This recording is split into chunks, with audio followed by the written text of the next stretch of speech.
Henry Selick's Coraline is not only my favorite film to watch and make theories on, it's also the reason I started this channel in the first place. And throughout the 14 movies I've discussed and the 32 videos that I've made, its villain seems to be the most unexplained character I've ever covered. She lures children into her world and takes their souls while disguised as their other mother. Buttons for eyes, spider-like qualities, and a possible age of over a century. The Beldam, the most villainous villain of villains. Where did she come from? Why does she do what she does?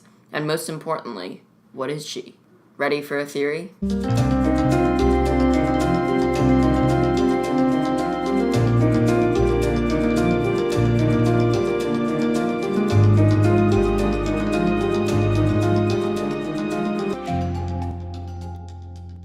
Hey everyone! Today I am delving deep into Coraline for the 4th time, and I can already assure you that it'll be my best theory yet.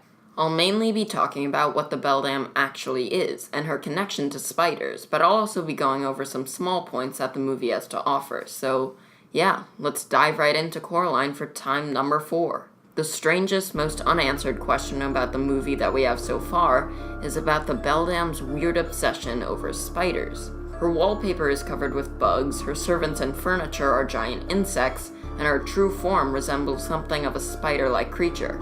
And it doesn't stop there. The Beldam eats cocoa beetles from Zanzibar, the ghost children talk about how her web is unwinding, and in the climax scene of the movie, we see the other world for what it truly is, a bottomless void and a web. So there's clearly a connection of some sorts. The question, though, remains, what is it?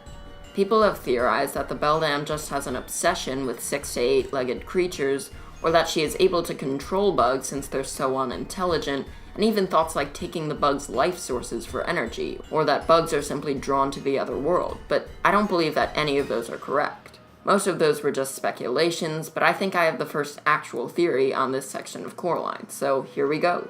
When watching The Theorizers Coraline Part 6 again recently, I noticed something I hadn't before. The part about the magic deterioration really got me thinking. It explains that all of the Beldam's creations were formed from a combination of a life force, or soul sand, and a real-world object. Since the Beldam cannot create, only alter, she needs an object from the real world that she can change and make it become under her control. I always had liked this idea very much, as the other father clearly becomes more pumpkin-like as time goes on, which is what he was formed from, and the jumping mice eventually fade into rats, also what they were formed from.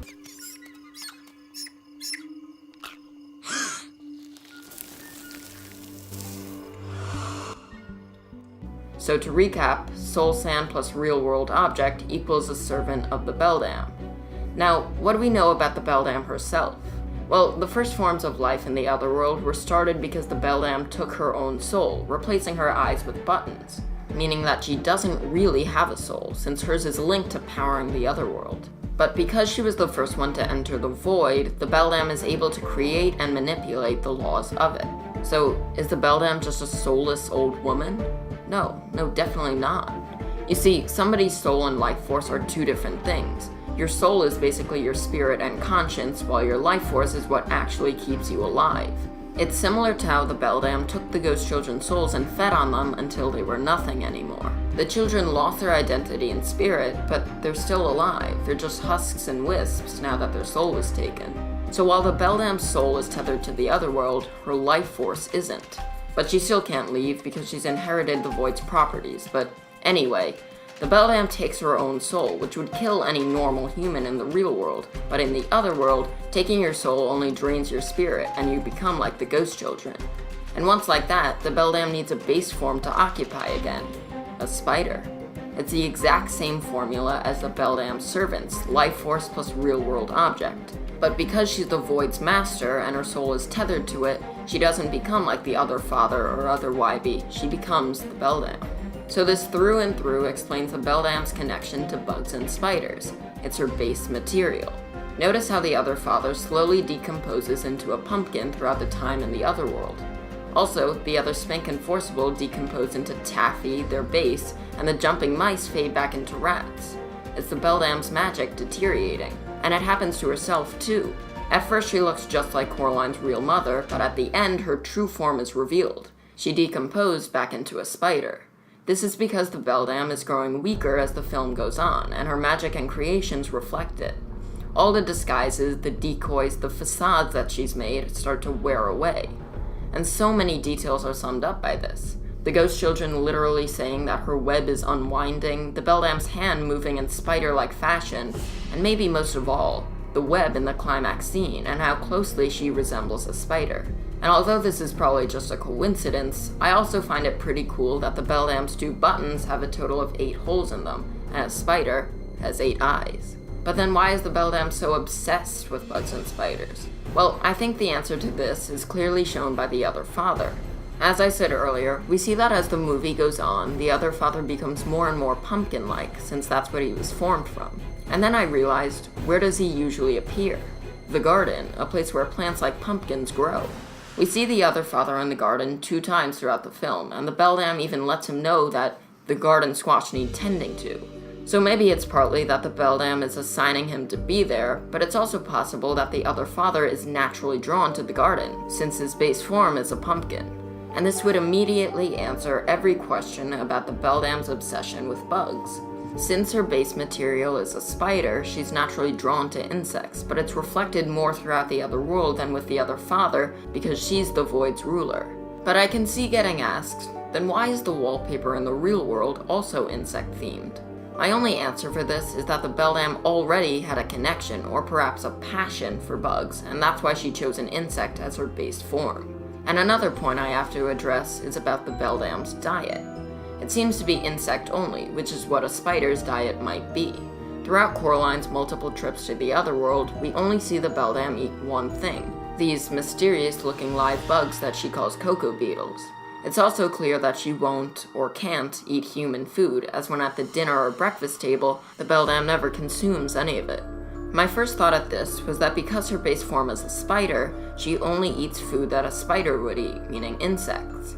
But if the other father is composed out of a pumpkin, why is he able to eat human food? Is it because he's simply a creation of the Beldam, or a pumpkin isn't a living organism? I don't know, and I'd love to hear your thoughts. So moving on from that whole spider Beldam theory, I have a few more thoughts I want to share in this video. Another question that's been swimming around the internet for quite some time now was about why the key has a button on it. Assuming that the Beldam didn't create the other world, she just found it, then why would the key reflect the eyes of her and her creations? It's because the first portal wasn't the small door, it was the well, meaning that the Beldam created the small door, and most likely the key along with it. And she only did this once she decided to lure kids into her world, and putting a button on it makes it more memorable and fitting than any of the other keys.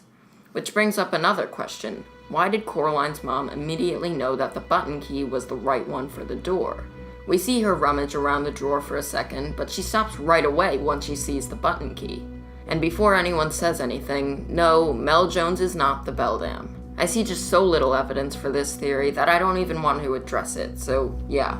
But why did Mel grab the key so quickly? Is it just because it was the strangest key for a pretty strange door? That's what I believe, at least for now. And something else I realized for the first time when watching was another example of how the portal draws people to it. Right in the opening scene of the movie, we see Coraline fish out a so-called dowsing rod from the bushes right outside the Pink Palace. She uses it to lead her to the old well, and is successful, as she not only ends up at the well's exact spot, but Wybie also comes and helps uncover it for her. It's a very minor detail of the movie, but one that might have more meaning than we think. If it's true that the portal tends to draw people and things towards it, then the dowsing rod is a perfect example. It's not actually the dowsing rod leading Coraline to the portal, it's the portal itself, drawing her closer and closer. And now for my final, kind of cliffhanger-ish point for this video. I've noticed a few people commenting the same question on another very small aspect of Coraline. How in the world does the Beldam know what Coraline's friends from Michigan sound like? We see Coraline discover all the exciting toys in her new bedroom, and then this happens. Hey, how's it going, Loper? Where's your swampers and Chook? Cripes almighty, how are my best trolls? I can't wait till summer. You're both coming, right? We're already here, Coraline. Gone to Oregon? The Beldam somehow managed to copy the kids' voices and put them in the photo. Even if Coraline mentioned her Michigan friends in front of the doll in the real world, that still wouldn't be enough for the Beldam to copy their voices. I mean, Coraline doesn't show any hesitation when talking to the photo, so we have to think that those voices are at least very close to the kids' real ones. It's a very interesting point, and a very hard one to wrap my head around. If the Beldam never heard their voices, then how would she know how to copy them? Which brings up the extremely intriguing question that I'll be saving for possibly part 5 or a later Coraline video. How long has the Beldam been spying on Coraline? Oh boy, things just took a dramatic twist for the worse. Well, maybe. I guess we'll see sometime later on. And so anyway, I hope you enjoyed my 4th and not even close to final theory on Coraline. I think it was my best theory on the movie so far, and maybe even my best theory out of all my videos. I'm just really glad that I was able to solve the ever so mysterious Beldam spider connection. So comment on this and subscribe, count on a part 5 before 2018, and see you guys later.